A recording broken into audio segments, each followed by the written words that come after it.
folks, so I saw online, actually I saw a video that someone came up with. It's a pretty good idea. So basically what they did was they swapped this throttle linkage from the Fox body to the Explorer. And the way they did that, they just grinded down this pin that basically goes through the throttle body, well I should say the throttle body shaft, and it basically locks onto it. So what I'm going to do is grind it, and then I'm just going to move this one from the Fox body onto the Explorer throttle body, and bam, it should work with no issues. So that's what I'm going to do right now. I'm grinding it. Alright folks, so as you can see, I done grinded the one off this one, the throttle body, and I grinded one off the Fox body I meant, and now I put it on the Explorer. As you can see,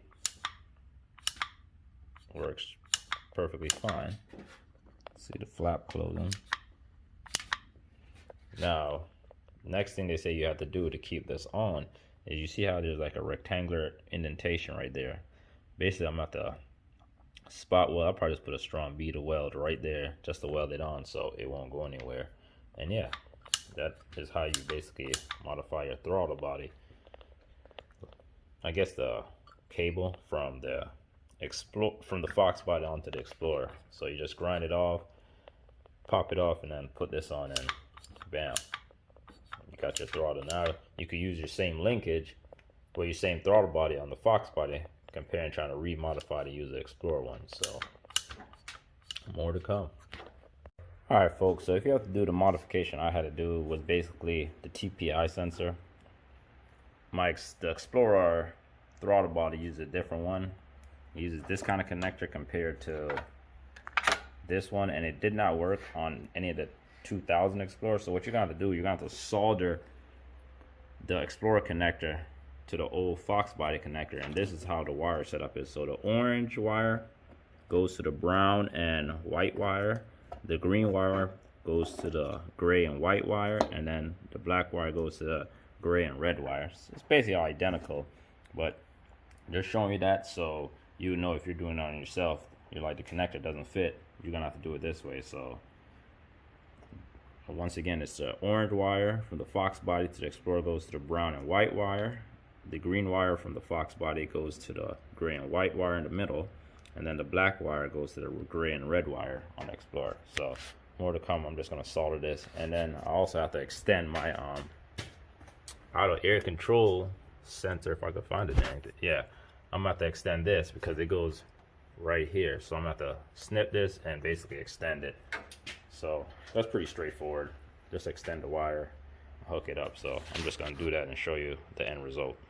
All right, folks, this is part 3 of me doing the gt40p upper and lower intake manifold swap. So basically I've done everything. As you can see, the ACT sensor, auto air control temperature sensor, I extended it. I didn't have the same colors because it was like a gray, but I got something similar, and I routed it all here.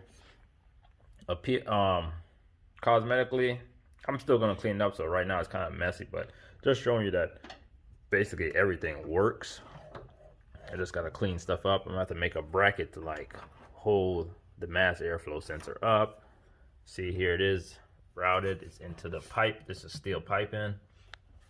There goes the TPS sensor. Almost tripped. As you can see, I soldered in. Now it's hooked up perfectly. I bought one of those what you call it, the jumpers for the EGR bypass. So that's in there. So yeah, everything is basically good. So now, oh yeah, also you see the battery cable. I also had to run the battery to the cable. I said battery to the cable. Run the battery to the trunk. Now, I probably could have, actually no, I couldn't have done it because the way the intake's set up, it's not good to have the battery in the engine compartment. It's better to throw it in the trunk. And it kind of sucked because the cable was not long enough. I wanted to put it on this side because this is where the spare tire mount is, but I don't even have a spare tire for this car anyway.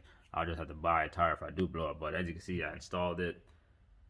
And the only thing wrong with this kit, they gave me the wrong battery vent tube. Like the battery vent tube that's on the side that you can't see, it was not the right size. But all I did, I ran the cable through the dash, as you can see, through the door still, back over this hump right here, and bam, into the trunk. And there's 2 holes back here you can see for the negative and positive. And then what I did for my negative ground to make life easier, I had to drill this hole open a little bit bigger to get the cables through. So I just basically put the negative battery cable onto the stud that holds basically the battery down.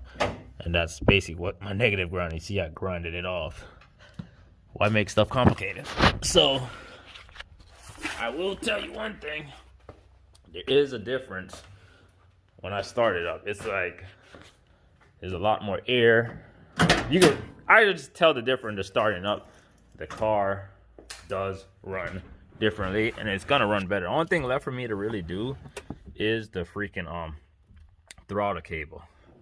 But see, here she go. See that? Oh crap. A little long. A little cold out here, so there she goes. It's a little bit more aggressive. Yeah, it's cold out here, so yeah, that's why she's not staying running. But you get the drift. She starts up, runs up. Only thing left for me to do is basically the throttle cable. I just gotta because now it's a little bit different because it's not stretched out as far. So I'm gonna have to basically make my own bracket for the throttle cable to make it work. I might have to like put it back here, put the cable back there, and make a new bracket to hold it up so there's tension on it. But that's the only last thing I gotta do. But as you can see, she runs good. I haven't drove her yet, but I could tell there's a difference. Just in the alone of the startup, there's a difference. But I ain't gonna talk your head off. This is it. So if you want to do an upgrade to your foxbody, or if you do an EFI swap on your Mustang, it's not a hard swap to do. Pretty straightforward, and I think you gain what, 40 extra horsepower. So peace, more to come.